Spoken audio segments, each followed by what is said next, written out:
Hey everybody, and welcome to Is This Adulting, a weekly conversation between two best friends navigating adulthood as overgrown man-children. I'm best friend number 1, Stephen Pappas. And I'm best friend number 2, Chris Grimmett. What was that? Are you sick? I'm not sick, bud? man. No, I'm struggling this morning. Yeah? It's hard times here at the Grimmett household. Ugh. Really, you falling on hard times over there? Yeah, and I need something to pick me up. Well, I think I have some good news for you. Okay. Will that pick you up? Here you go. So we had an incredible response to the podcast for the first 3 episodes. Say what? Like, really incredible. Like, somebody other than our mothers and that one guy that really is sexually attracted to your voice listened. Really? And it was awesome. Yeah, we had, for a starting out podcast, pretty great numbers for the first week. We had over 600 downloads. On the first day, awesome. and on the second day, we had 45 million. Yep. You've done it. You've cracked the code. That's how numbers work.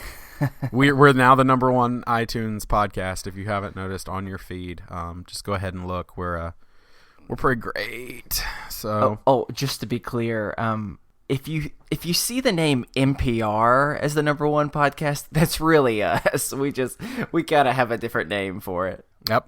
It means not public radio. It actually means us. Exactly. But that sounded like I hate NPR. I love NPR. Yeah, that is yeah. not Jeez. not Goodness dissing gracious. NPR. But 100% like genuine. Like, thank you so much to everybody who listened and everybody who downloaded the show and rated and reviewed and commented and everything over on iTunes. And the outpouring of support for the first 3 episodes was really, really cool to see. And I feel like we can actually build a little community around this, which is really awesome. That's what I needed, man. Oh, I'm getting pumped now. Is that what you needed? Woo! I'm getting pumped. Let's go. Let's go. Woo! Wait, whoa. Did you hear that? What? Oh my God, it's time for Brody Watch 914! What's going on? I've had some Brody issues this week, and I thought that I needed to address that with you. I'm ready. And yeah, I'm rolling with the 914 thing. Okay, that's the thing now. 914. Yeah, that's Brody Watch 914. You got to specify. All right. So the Dave Matthews music that was constantly playing has switched. And I'm not sure if it's worse or better because now it's just constant Jack Johnson wherever I go. Ooh, some banana pancakes. I like it. Well, no, it's just the Curious George soundtrack. Oh. So it's garbage. And there's so many people out there, probably not so many, but somebody out there is just like, hey, Jack Johnson's great. That's your opinion. Hey, I like Jack Johnson. It's been bad, but I got to tell you that, that's been feasible. I can deal with that. But the scariest thing that happened to me this week is I came into the bedroom and I thought, oh, my clothes have been laid out on the bed for me. That's a little weird. My wife wouldn't do that. And laying out on the bed, there was a sky blue Oxford shirt with cargo shorts and boat shoes and a little note that says, for Steven. And I just knew I could sense Brody in the room, like laughing behind me and giving me a butt slap. And I did not like that one bit. Brody. So he's still out there. Does that happen every time that you feel like Brody's presence? Just Brody.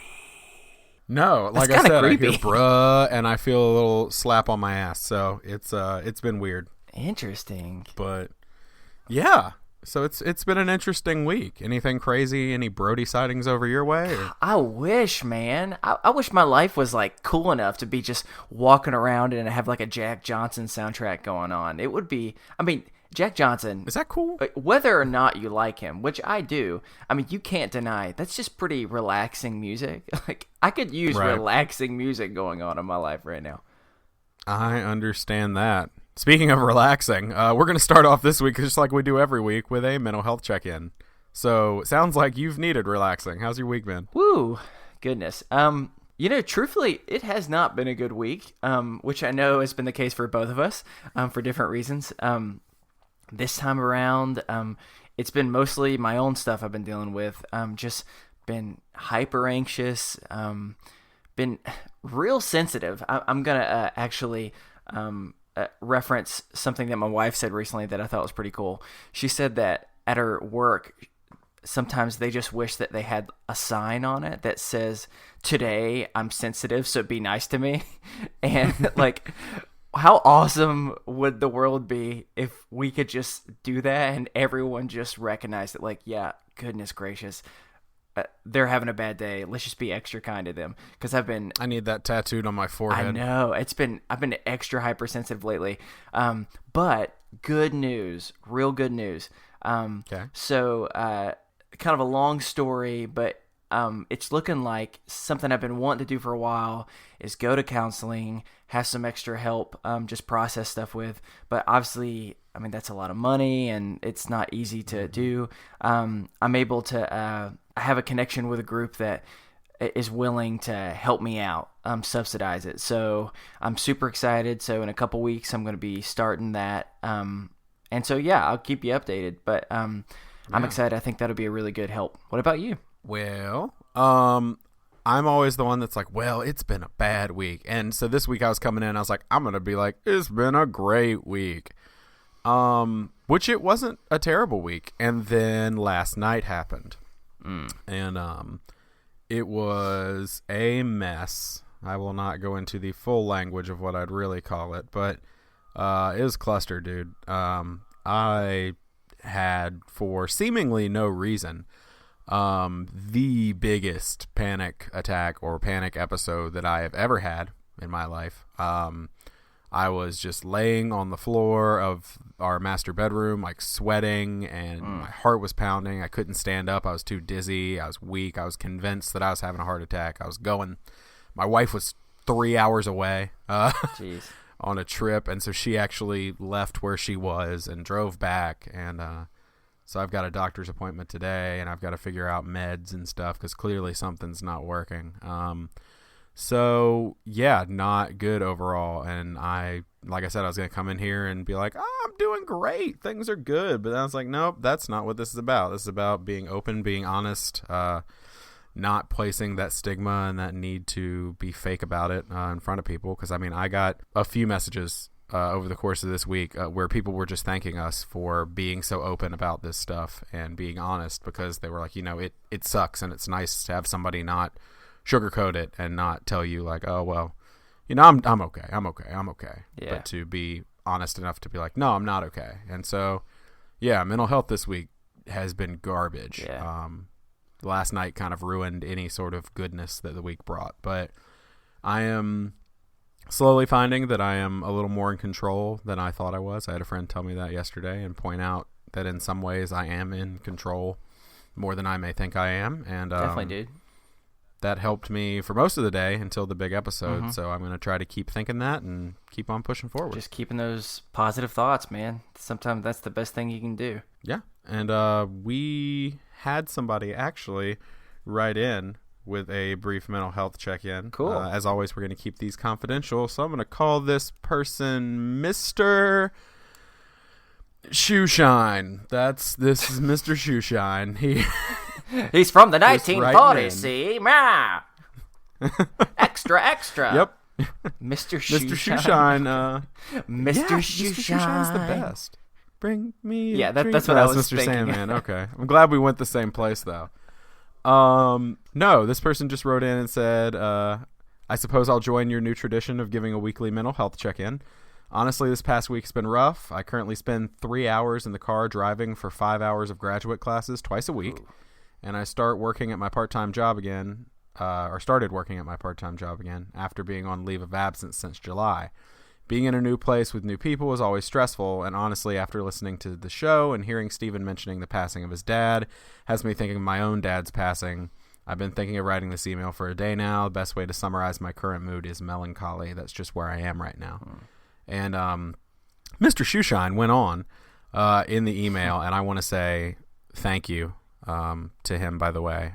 He wrote paragraph after paragraph, like really heartfelt, like to me, explaining the situation with him losing his father and offering himself as a resource to me if I need somebody to talk to, and really just kind of letting me know that I'm not alone in the way I'm feeling, and how I feel sometimes is normal, and that's something I've struggled with. So that has been really, really awesome to see, and that was really, really helpful. So I just wanted to say a thank you on here for that, and also read that check-in. And man, I hope things get better, because that sounds stressful, and that's no good. Yeah, and just to be clear, like, we're super grateful when someone is sending messages to us about just connecting with us, but we hope that just as you're being a support to us, we can be a support to you. So if you just need to send something to have somebody listen, then we're happy to do that. And real fast, before we get off the mental health check-in, just something I randomly saw this morning on Facebook. Okay. Speaking of trying to break the stigma, Miss Ariana Grande herself apparently went to rehab a while back and has been struggling with a lot of anxiety. And she recently came out talking about a specific type of therapy that she did and how it's like significantly changed her life. So well done, Ariana Grande. I don't know tons of your songs, but I know some of them. And yeah, just awesome whenever celebrities are also helping with our cause. I never thought I'd say good for Ariana Grande, but good for her. Well done. So, yeah, we just wanted to cover that. And as always, if you have a mental health check-in, you want to share, like Chris said, you want to talk about anything, there's some way we can encourage you during the week, email us over at isthisadultingpod@gmail.com. And so we're just going to roll right into the next thing. I need to talk to you guys. What about? Sometimes, well, we've kind of been over this before, and but I think it's very important. That is this adulting. We both know, and you all know now, love is very important. So to important. us. So and I important. think that we really, really need to find love for the people who feel as though they can't find love or they've lost it. Mm-hmm. And so, sometimes you're at the most romantic place in the world, which is, of course, the zoo. Of course. And I mean, how could it not be? Yeah. You're at the zoo. You're feeding a giraffe Mm-hmm. out of your hand over Can at you that do little that? enclosure. Yeah, you can do Oh, that. okay. Anyway, continue. Yeah, it's super gross. Their tongues are really Yeah, gross. that But does sound anyway, gross. you feed a giraffe out of your hand. Maybe they take your hand off. That's sad, but hopefully they won't. Yeah. And so they, they're eating out of your hand, and you look across, and there's somebody else using the hand sanitizer station because they're clearly very grossed out by the way the giraffe has licked all over their hand. There's slobber. And, you lock eyes, and you have this moment of mutual grossness where you realize, like, this is really disgusting, but I think I love that person. Mm-hmm. We've shared this experience together. How can I not love that person? We've all been there. But then what happens? They clean their hands. You're still slobbery. They don't want anything to do with that. Oh, no. And so they walk away, and you've missed your chance at love. Shoot. Well, we're here to fix that, so we're going to read some more misconnections. You want to hit me with some, Chris? Oh, yeah. Did you hear that music playing? Oh, that sounded just right. Where should I go first in this lovely world of romance? Here we go. I got one. This title is To the Girl Who Attempted a Breaking and Entering This Morning. Hey, I'm the guy whose house you tried to break into this morning around 9:30. Our conversation was brief. You only said, oh my God, as you saw me staring back at you through the door blinds. Still, I feel we made a good connection. Separated only by the inches, the door, and the two locks you were trying to pick. I gave you 15 minutes to make sure that you could get away. You're welcome, by the way. I don't know if you were with a professional crew or anything, but please don't try and break into my house again. I'd hate to shoot that cute freckled face of yours. However, if you're up for a legal encounter, I'm game. Sincerely, you know who. Oh, yeah. She went in there to pick a lock, but picked a heart instead. The next one is pretty simple, Steven. It's simply titled, My Teeth. Teeth being in all caps, by the way. My teeth! Yeah, that's probably more what it's like. Oh, yeah. I left my dentures in your Silverado last night. I gave you my number, but you didn't give me yours. Please call me ASAP. Seriously, I need my teeth. for eating and stuff. We met at the parking lot of a Margarita Jones. Get back to me now. Sincerely, chomping at the bit. Oh, yeah. And finally, actually, you know what? Hold on. We got to cut the music. Okay. What's wrong? So, if anyone has ever been onto the misconnection sections before, you'll probably know that this is a very weird part of our society where deep, dark, creepy things happen. And one I read wasn't really necessarily a love connection, but it has haunted me, and I feel like I need to share it with you. It's a mystery that I'm just very upset about. So I would like to read that to you now, if you don't mind, Stephen. Yeah, you go ahead and share, bud.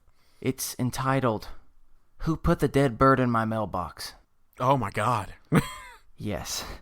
Get ready for what I can only imagine is this person trying to process this crazy situation through a bunch of questions. So let me read some of these questions to you. Who put the dead bird in my mailbox? Like, seriously. How did you get into my mailbox in the first place? It's locked. Also, did you kill the bird? It died pretty horribly. That's pretty clear. And if that's the case, you're definitely psycho. Also, do I know you? If I don't know you, I definitely do not want to know you. Also, what would inspire you to put a dead bird in my mailbox? Do you happen by any chance to know how to disinfect a mailbox from a dead bird? I'm pretty worried about the diseases I might be getting. Whoa. Also, it was a hummingbird. I looked it up. They do not live in our area, so that is extra creepy. Are you perhaps the mailman? I thought I've always been nice to the mailman. I talked to my landlord. They didn't care. My neighbors, they also didn't care. Do you have like a problem with birds or something?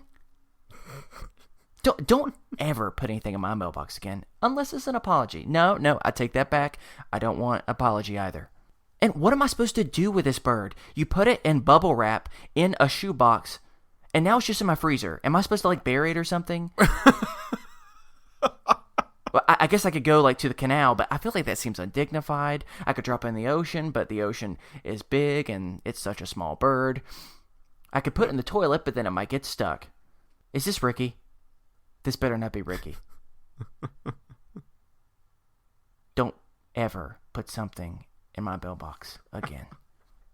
And that is the end of that message. And when I read it, I could not help but be overwhelmed with so many different emotions. And I just need to ask you, what type of sick, twisted person would put something like that in a mailbox?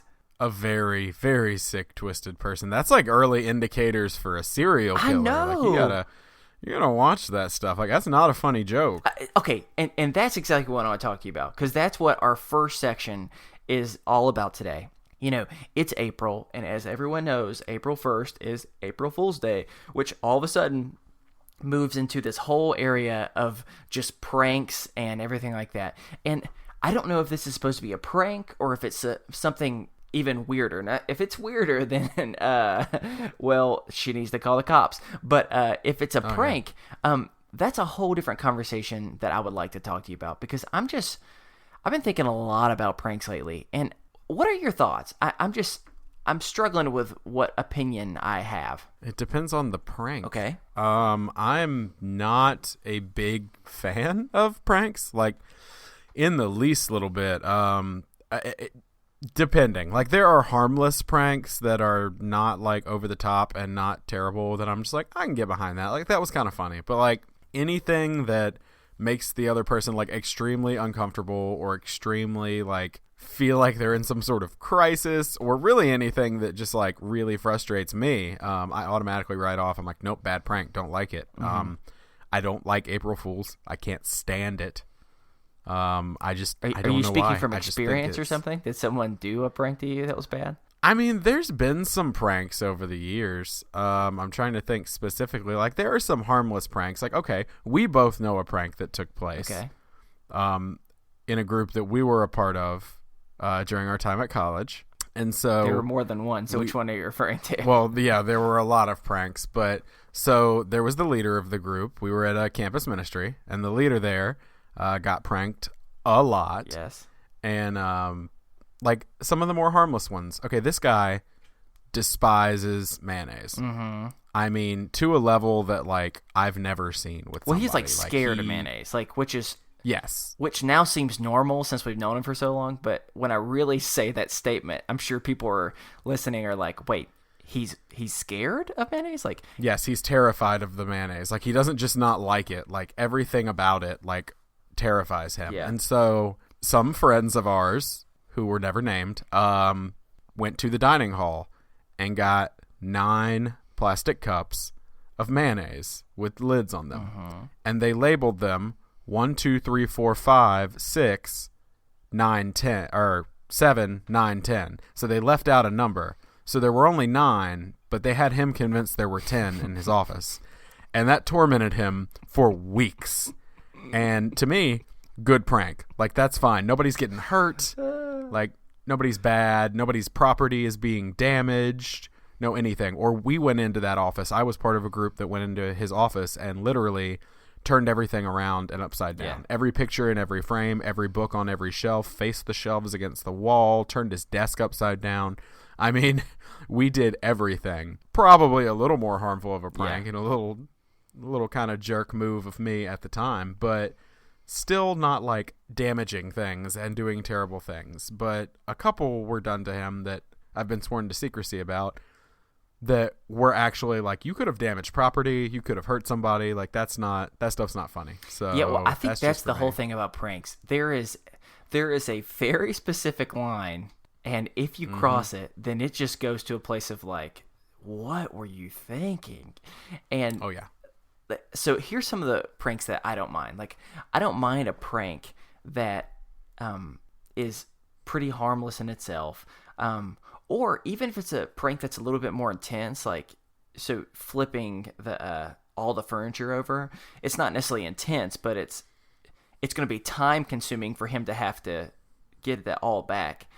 I'm cool with a prank of like, you do that, but then you help them get back to normal. You know what I'm saying? Because like, yeah, I don't think we did that. I know for a fact y'all didn't. But like, the thing is, because it just depends. You can prank someone and it can be really funny, but then if they have somewhere they need to go or they have a really busy day planned and they weren't prepared for a prank, then you're like setting them up to fail, which could be bad. Or like that day when the board of directors was there and he was upstairs in a meeting with them and they all came back down to his office afterwards. Yeah, like that. But yeah, I don't know. I think the ones that go too far for me are the ones that hurt someone, whether they're physical or whether they're emotional. So I've been recently thinking about pranks and I've been looking on YouTube, and there are so many videos of stuff that just have people doing this type of stuff, and some of them are so crazy to me. Like the ones where someone's in the shower and they open up the curtain and then just hit them with paintballs while they're in the shower. Like, sure. Like, is that a prank? I don't know if that's a prank. No, that's just being that's more of like on the lines of assault. You know what I'm saying? Yeah. Like, it's different because you're friends with them, but I'm not crazy about those. However, I do want to talk about some of our favorite pranks from different type of stuff, because I started thinking about like The Office, and The Office had some of the best pranks I had ever seen, and they're not causing pain or anything like that, you know? That's fair. The Office had amazing pranks. What's your favorite Office prank? I think it was one of two. It was either when Jim wrapped Dwight's entire desk. Did not wrap the entire desk. Made it look like the entire desk was wrapped in Christmas paper, and he went to like set something down, and it was nothing. Right. I thought that one was pretty amazing, and also this could take us into a whole new tangent of like pranks, how long some of them could take or lead up to and prep. The one where he put like one nickel every single day in the phone. and just it got heavier and heavier, so he got used to it. And then one day he removed all of them and he just knocked himself on the head. Like that's pretty funny. And you're not causing like severe pain by any means. So I would say those are my two favorite ones from The Office. What are yours?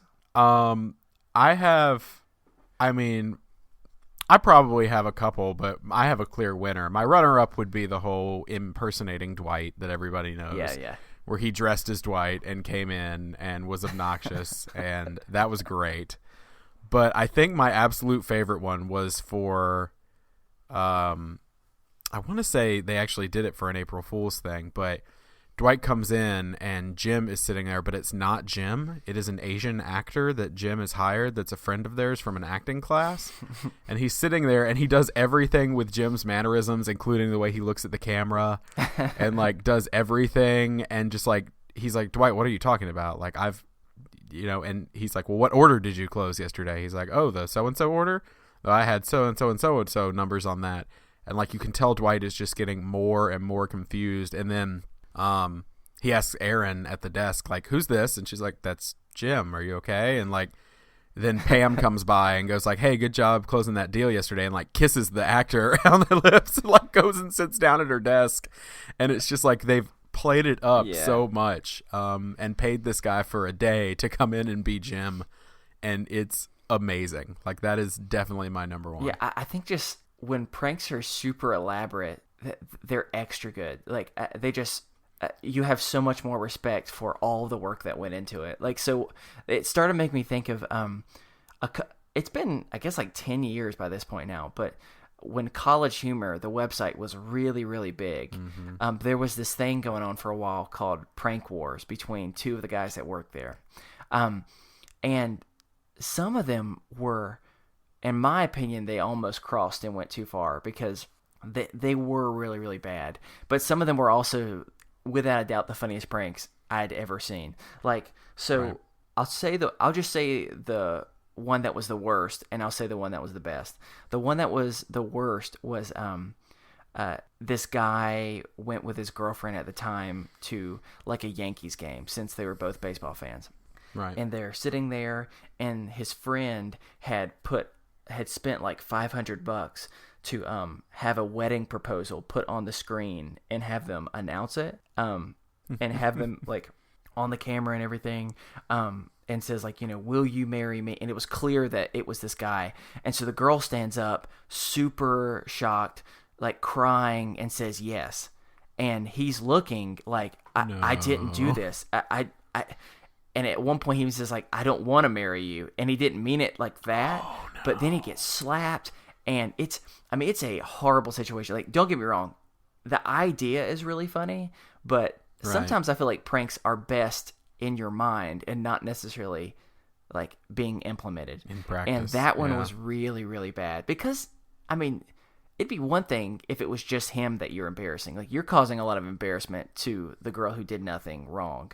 So, right. And it would also be different if she was in on it. If she was in on it, that would be a hilarious prank. Oh, it would have been great. But she wasn't. So, you know what I'm saying? So that's why. That's really sad. Yeah, that's the part that definitely I was disappointed in. However, the one after that, how this guy got him back, was easily probably the funniest prank I've ever seen.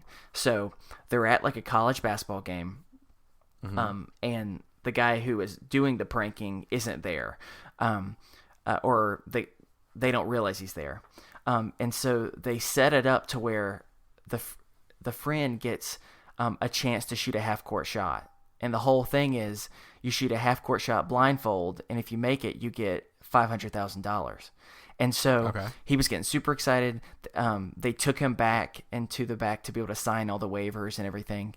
And while he was in the back and he couldn't hear anything, the friend came out and made an announcement to the entire crowd saying, this is a prank. Whether or not he makes it, scream like he does. And we're going to trick him. And so when they come back out, he gets blindfolded, he shoots, he makes it. And it is so funny because he's like drops to the ground crying. He's so happy because the crowd is screaming like, oh my God, you won. And like, and it said, here's your big check. And so the friend walks out blocking his face with just a gigantic check for $500,000. And you can see the friend is like hyperventilating. He's so happy. And then the guy who's doing the pranking just slowly moves the check down to show his face. And the whole crowd just loses it. And he pretty much runs out because he's so embarrassed. Like, that is a funny prank. So I think it just depends, because some of them go way too far. Right. Like the BuzzFeed, the Try Guys. I don't know if you ever watched their stuff on there.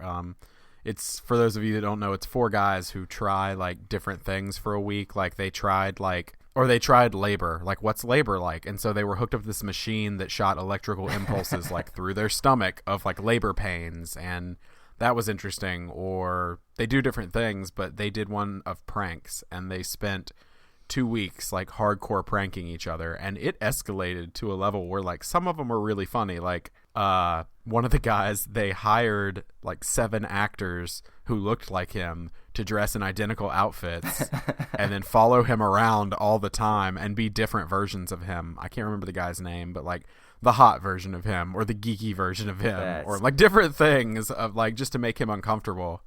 And then so that was pretty funny. But then like one guy started unleashing animals. Like one guy was really afraid of birds, and so when he was in a bathroom stall, they put a flamingo in there between him and the door. Oh my gosh. And like he couldn't get out of the bathroom. And one guy was in the stall and they put a Komodo dragon. Oh my goodness. In the bathroom, and it crawled under the stall like to his feet. And at that point I'm like, I understand, like the flamingo, okay, you're deathly afraid of birds. It's still funny. Komodo dragon though, I'm just like, that seems dangerous. Yeah, some of the, like, it's just amazing how far some people will take it. And I don't know, like, I really do like pranks. Like, one of the pranks that I think you helped me with, I can't remember. We had a friend in college. It was winter, and we're in the mountains, so it's extra cold. And we put tons of confetti into his air vents. Yep. Were you a part of that? Oh, yeah. So, put not just confetti, glitter too. Yeah, glitter, confetti, all of that in his air vents. Cleaned it out so he didn't know, and had it on full blast. And so when he turned on the car, it went and just everywhere. And I mean, it obviously scared him, but the good news was it wasn't like we just left it there. We helped clean it up. But apparently he told me later that like for another month, every once in a while, glitter would just shoot out. So that's the prank that just kept giving. And that was great. I think it just depends. But the real thing for me with pranks that is dangerous is, I don't know what the philosophy behind it is or where it came from, but it's just natural that whenever you prank someone, it's never equal to the prank, but you're now going to prank them harder than they pranked you. Right. You always take it one step further. Yeah. And that quickly gets to a place where if you're not careful, I mean, you're going to like cause some real damage to somebody. Oh, yeah. That's one reason I don't like pranks, is because if I pull off a little prank, I'm so scared of what's going to happen like next. Yeah. And I don't know. It's just definitely something I've been thinking a whole lot about lately, with this being April, and I saw a couple like pranks on the internet that I just thought went way too far, and I just wonder what your thoughts were. Yep, that's I hate them. So okay, that's my thoughts. Hey, pranks are the worst. Why don't anyone listening, if you've got like a really funny prank that you'd like to share, something that maybe you did or whatever, we'd love to hear them. Absolutely. Yeah, please write those in and terrify me with the extent that humans will go to prank other people. So my topic this week, a little different. Okay. This is going to be real nostalgic for some of you 90 kids. And for those of you who aren't, I hope you can enjoy the conversation at least. I want to talk about DCOMs. And for those of you who don't know what a DCOM is, or Chris, who's kind of looking at me like, oh, okay. Well, I was just saying, you may want to explain it. Yeah, DCOM stands for Disney Channel Original Movie. And there were a lot of these in the 90s and early 2000s. Man, one a month, to be precise. Yeah, it was one a month. And that's what it was. Oh, it was great. And they were probably garbage, but also amazing. No, they weren't garbage. Well, some of them were garbage. I mean, yeah, but when you're producing them once a month, you're going to have some stinkers, but there were some amazing ones, too. Oh, yeah. But even the ones I, loved were probably not as great looking back, but some of them hold up. Okay, so when we were in college, we actually had a thing where we would watch Lost when it was on TV. We'd watch Lost live, And then afterwards, we would pull up YouTube and stream in segments Disney Channel original movies with like 4 of our friends. Yeah. And so we did that a lot, and we kind of revisited some of these movies. But I have a list of Disney Channel original movies here, and I just want to pull up and talk to you about some of the best, some of the worst, and some of the plots that we may have forgotten. Okay. And so, speaking of plots we may have forgotten, I'm going to start with Under Wraps. Now, I don't know if you remember this one. This was the very first Disney Channel original movie from October 25th, 1997. I vaguely remember this one. This movie, dude, I loved it. It is about this kid who finds a mummy in a dead man's basement. I don't know why he's in the dead man's house. God. But he finds a mummy in the basement who comes to life because of the moonlight during that time of month, as mummies are wont to do. Okay. And so they're scared of him at first, but then they discover, oh, he's friendly, he's clumsy, he's confused. So the kids name the mummy Harold. All right. And they decide he's going to live in this kid's bedroom. And so they realize, like, if the mummy's not put back in his coffin before midnight on Halloween, that he'll cease to exist. He'll die. And so they're like, well, we got to get him back in his sarcophagus. But you know who's standing in their way? Who? Mr. Kubat. What is now, that? Now, Mr. Kubat is the dead man whose house he found the sarcophagus in, who, oh my gosh, and to a kid, didn't understand this. He feigned his death for tax evasion purposes. Oh my goodness. And so, you know, they dress him up in clothes, like human clothes, but he's still wearing his bandages. Like, it's a really, really convoluted plot after that. But they eventually get him back in, and there's like an emotional goodbye, and it's great. But that's one of those plots that, like, I look at and I'm just like, oof. Well, I mean, what was Disney God, thinking with like, hey, we're wanting to start this new thing where we're going to make our own movies. It's going to be great. It's going to be really popular. And that was the first one they came up with. Like, that seems strange to me. That seems more of like, it's March, we have no other ideas type of thing. Right. And so I have some pulled up that are absolute favorites that I think we can actually talk about, but I'm just going to go through a couple of these and see if you remember these. Okay. So the 13th Year. Yeah, I do remember that. Which is the one where the kid turns into the mermaid. I wasn't crazy about that one. Wasn't a great one, but there's a lot worse. Actually watched it. There was a marathon on this past year. We got a group of like 20-something friends together. Not 20-something people, but people in their 20-somethings. Yeah. And drank some beers and watched old Disney Channel original movies. And it was the best, probably because of the greasy food and beers, but whatever. Yeah. Okay, Johnny Tsunami. Oh, y'all. Okay, we got to pause with Johnny Tsunami. Man. Okay, so we're talking Johnny Tsunami? Of course we are, because without a doubt, that was one of my favorites. Like, I loved it.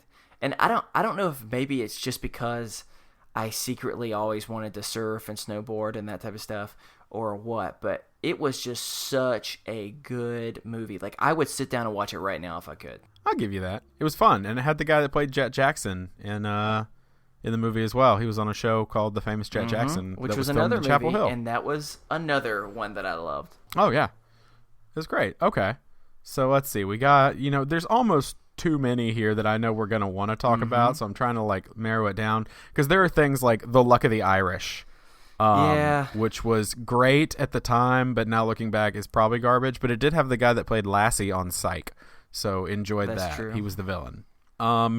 There was Jet Jackson the movie, as you said. Once you got past 2001, though, you start getting into some pretty garbage movies. That's true. So really, it was like a 4-year period of like the ones I remember. Mom's Got a Date with a Vampire, Phantom of the Megaplex, which I'm reading these, and people who have never seen these are really confused. Alley Cat Strike, which is a movie about a teenage bowling team that I think fights evil. I don't know. Man. I love that one, though, because, I mean, I was that lame kid that was on a bowling team, and so it was, of course, you were a movie for me. No, I learned you were on a bowling team in college when we were at a bowling alley 45 minutes outside of Boone, and I bowled a turkey, which I had never done. Which is 3 strikes in a row. 3 strikes in a row. Right. And I had no idea. Apparently, if you bowl a turkey, someone's got to kiss you. And so you chased me around this bowling alley until you just laid one on me. Yeah, it was bad luck if we didn't. Yeah, I think it was bad luck that we did. Okay, maybe so. Wow, goodness. You're saying some horrible stuff about my kisses. Nah, we're all right. No, so then you've got, okay, you're getting into the more like, I'm doing these definitely out of order, but you're getting into the more like, okay, the ones that were either very heartfelt or very ridiculous. Okay. Things like Miracle in Lane 2, which was a boy who was paralyzed, but who was a boxcar racer, and that was starring Frankie Muniz of Malcolm in the Middle fame. Yep. That was interesting. And then we get into like the top ones. But before we do, I kind of want to talk about one that everybody forgets that I think was legitimately important in my upbringing. And that's a movie called The Color of Friendship. I'm looking at right now. That's what I was thinking. Really? Mm-hmm. Okay, I was going to say this movie is freaking incredible. Like super duper incredible. Yeah. So essentially it's based on actual events. And it's about a friendship between two girls, Mari and Piper, one from the United States and one from apartheid South Africa. And it's about them learning tolerance and friendship. And so it's just this story of like, because the white girl in the relationship is from apartheid South Africa. And so she doesn't understand, like some of the stuff that she says, like can't be said here. And it's really interesting to hear, like, to see the different like ways that for a children's movie, they dealt with race relations and really like tried to teach kids like, hey, like, don't be racist, don't be terrible. Like it was actually like a really powerful movie by the end of it. And like I remember even as a kid like getting like emotional at that movie. Like it was really good. Yeah, especially considering, I mean, it was in 2000. Yeah. That's surprising that they would have done it that early, which is really cool. No, it was really good. Okay. So it's time to talk Smart House. What would you like to say about this amazing film? I mean, I don't know that there is much to say other than it is incredible. Smart House is about a family with I think single father. I think the mother had died, which is a trope in many Disney movies, who moves into this house that was designed by roboticists. And it's this guy and his dad and little sister, and it's a computerized house that like can do everything for you. Like he drops a milkshake, it sucks into the carpet. Anything he says the house can do, but the house sort of starts to take on a life of its own and actually like manifests in the form of this woman who is actually best known for her role as Peggy on Married with Children. She was the mom on Married with Children.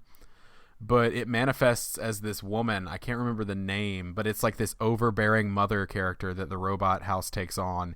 And it actually kind of scared me. It is kind of creepy the more you watch it. Yeah, it's kind of like, it's very like Black Mirror or Twilight Zone. Like it's very just like technology taking on a mind of its own and controlling humanity. Yeah.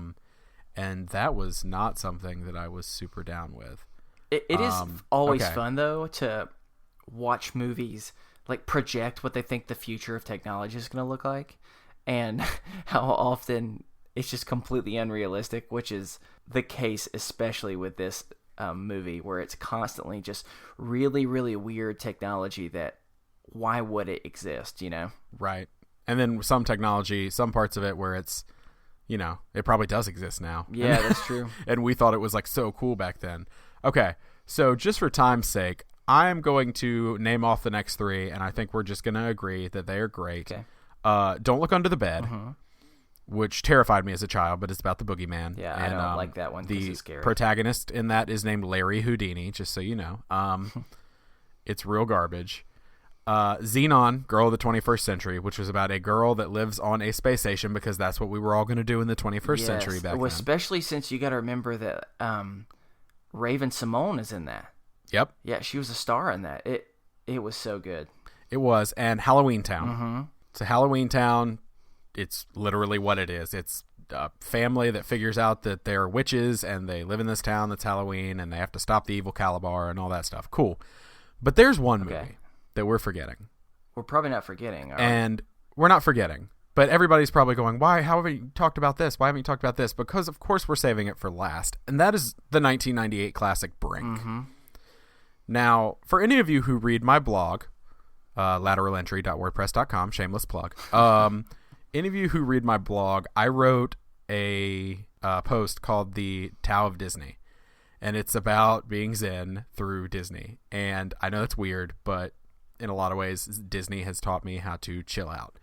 And so I sign off every single post I write with the words skate better, because this movie impacted me in such a way. So this is a movie about a kid. It's about inline skating, which is literally just rollerblading, but was like a quote unquote extreme sport in the 90s. And so it is about a kid named Andy Brinker, and who goes by Brink, and he and his like friends call themselves soul skaters, and they skate for fun, not for money. But then like his dad gets laid up for he gets hurt at work in construction, and so the disability is not paying the bills, and so he has to sign up with the evil Team X Blades, which is a sponsored skating thing, but he hides it from his friends, and they find out, and it's just like this angsty emotional ride. But it's so good. Oh my gosh. It is. I actually watched this. I'm not going to lie to you. I watched this like 2 months ago, and it is still good. It holds like the dialogue is cheesy, the music is cheesy, but the story has like a lot of heart. And so I took lines from it, and this kind of ties in with anxiety for me. Okay. I took lines from it like, when you woke up today, did you say to yourself, today I'm going to talk, or today I'm going to skate? Which is a cheesy line, but sometimes like if I'm having like a day where I need to push myself to do something different, or push myself to really work on something, I'll like literally look myself in the mirror and ask myself that question. Or there's a moment near the end of the movie where he's rejoined with his friends, the Soul Skaters, at a competition, and he doesn't do so well in the first round. And so his sister, his dad finally approves, and his mom's there just cheering him on, and his sister looks at him and just goes, you just got to skate better. And he has this minute where he goes, skate better. Like, skate better. Like, all I got to do is skate better. Okay. Like, it just like it hits him, which is super cheesy. But it's this thought of, like, it's that simple. Like, just do it. Like, just skate better. Like, whatever that means for your life, skate better. And I know that's stupid, but to me, like, with my mental illness, that has actually really helped me. And so I think that's why Brink, like, stuck out to me. Also, I think it stuck with a lot of people our age, because when I posted a picture of the Brink poster saying, hey, this is what we're talking about this week, I had a lot of text messages and Facebook messages and feedback from people who were just like, yes, this is what I want. So I promise to people who aren't millennials and aren't of this generation, we're not going to constantly be talking like 90s Disney nostalgia, but I just had to go down this road because that is something nostalgic that is super important to me, are these movies that I like crowded around the TV with my family to watch every Friday or every last Friday of the month. Well, and there's a couple more you haven't mentioned that for me, I would be very upset if you didn't. So I'm just going to run through a couple. Motocrossed was really good because it was I missed all about Motocrossed. female empowerment, which is a big one. Yes, that was a really good movie. The Even Stevens movie was amazing. Was it? Yes, it was. It was so good because it's the Even Stevens, and I still think about the Even Stevens all the time. You may not, Shia LaBeouf, though, you may not like it, but the Cheetah Girls was real good. 1 and 2, it was big, it was important. So the music was great. If you got a problem with it, then hey, Twitter trolls out there, troll me all you want. I don't care. I like it. It's just I'm a cheetah girl. I'm a cheater sister. Deal with it. And finally, a very important... Well, actually, sorry, there are 2 more. One, the entire High School Musical series. I love... Which we were way too old for. I don't care. I still, to this day, love that music. Oh my gosh. Bop to the top? Give me a bop, bop. That's not how the song goes, but I just that is need not it. how the song goes. Gosh. I don't know that song. Oh man, I could name off way too many of those. But there is one more, and this is one of the most important ones to me that I'm actually pretty disappointed that you have not brought up, especially considering we watched this in college. And that wasn't a Disney Channel original movie. That was a theatrical release. What? But High School Musical was kind of both. You know what I'm saying, too? And so that's why I'm considering it one, whether you want to or not, because it's based off Disney production, and that is the Lizzie McGuire movie. Dude, I love that movie. Everything about that movie. I was in love with Lizzie. I wanted to be best friends with Gordo. What was the mean girl in that show? I can't remember. I don't know. Her other friend was Miranda, though. I had a crush on her. Yeah, Miranda. She was the other friend. Kate? Was that it? Kelly, Katie, something like that. I don't know. Kath, I don't know, something like that. And then Steve. One of our Steve wives' names. Was the jock guy that everyone was in love with. Even though I don't know why they were in love with him. He was a really like super goofy dude. You've thought a lot about this. Of course, I've thought a lot about it. It's like a great movie. She freaking she goes to Italy, right? Yeah, Italy on this class trip. There is this crazy situation where it would not actually happen in real life, where there's a super popular pop star in Italy who looks just like her, just with different color hair, and everyone thinks it's her, and then she ends up meeting the other part of the pop duo. His name is Paolo. How impressed are you with me right now? Of course. I'm not. They have like a love connection. Everything's good. You don't want them to be together, though, because you know deep down he's like this evil guy. And you're like, Lizzie, what are you doing? Be with me instead. And right. Yeah. So eventually she realizes he's bad. She goes back to her friends. Her and Gordo kiss. There's fireworks at the end. And it's just, man, it's the perfect movie. Oh, I want to watch it right now. Well, I'm sorry that I talk crap on it, because I'm staring at a Rotten Tomatoes score right now that is a very impressive 40%. Wow, gosh, 40%, man. I can't even think of anything Also, because I'm thinking of how good that movie is. Rotten Tomatoes, you can just go eat it. That's what I have to say to you. That's really eat those aggressive Rotten for Tomatoes. Just in good news for you, though, I do need you to know I've done some research, and in 2007, when we were about to graduate high school, there was a sequel to Johnny Tsunami called Johnny Capahala Back on Board. Ooh, I haven't watched that. So you might need to check that out. It's the same guy? Yeah, I think so. I mean, what was he doing with his life? You know, I guess that's true. I guess.